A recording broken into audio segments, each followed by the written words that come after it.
வாதை உன் கூடாரத்தை அணுகாது என்கிற வார்த்தையின்படியே இந்த இல்லத்திற்குள்ளே எந்த வியாதியும் பலவீனமும் சண்டை சச்சரவுகளும் சமாதான குறைவும் ஏற்படாதபடிக்கு கர்த்தரே இந்த இல்லத்தினுடைய சமாதானக்காரராக இருந்து இந்த இல்லத்தை ஆசீர்வதிக்க செபிக்கிறோம். இந்த இல்லத்தினுடைய கதவுகள், ஜன்னல்கள், கூரை, சுற்றுச்சுவர் எல்லாவற்றையும் உம்முடைய பரிசுத்த பிரசனம் ஆதரித்து தாங்க செபிக்கிறோம். ஆண்டவர் இப்பொழுது எங்கள் மத்தியிலே பிரசன்னராய் இருக்கிறேன்.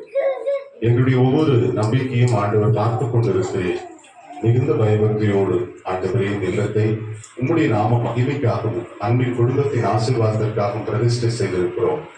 இதிலே வாசிக்கிற குடும்பம் வாழ்நாள் முழுவதும் உமக்கு பிரியமாய் நடக்கவும் இந்த இல்லத்திற்குள்ளே வருகிற போவோர் யாவரும் ஆசீர்வதிக்கப்பட்டவர்களாகவும் இருக்க செபிக்கிறோம். உன் அரங்கத்துக்குள்ளே சமாதானம், உன் அரண்மனைக்குள்ளே சுகமும் இருப்பதாக என்கிற வசனத்தின்படி இந்த வீட்டிலே சமாதானமும் சந்தோஷமும் மகிழ்ச்சியும் நிலைத்திருக்க செபிக்கிறோம். ஒருபோதும் வீண் செலவுகள், கடன்கள் வராதபடிக்கு நீரே வேலி அடைக்க செபிக்கிறோம். அந்த குடும்பத்தினரை கர்த்தரின் ஆசீர்வதி, கூடி வந்திருக்கிற உறவின் மக்கள் ஒவ்வொருவரையும் ஆசீர்வதி. வீடு இல்லாத மக்களை நாங்கள் நினைக்கிறோம். அவர்களுக்கும் நல்ல வீட்டை ஆண்டவர் ஏற்படுத்திட்டார்.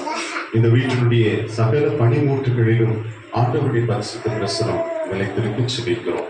எல்லாவற்றுக்காகவும் உமக்கே கொடான கொடி நன்றி செலுத்துகிறோம். துதி கன மகிமை யாவையும் உமக்கே ஏறெடுக்கிறோம். இயேசு கிறிஸ்துவின் மூலம் ஜெபம் கேளும் பிதாவே, ஆமென். மண்டலங்களில் இருக்கிற நாமம்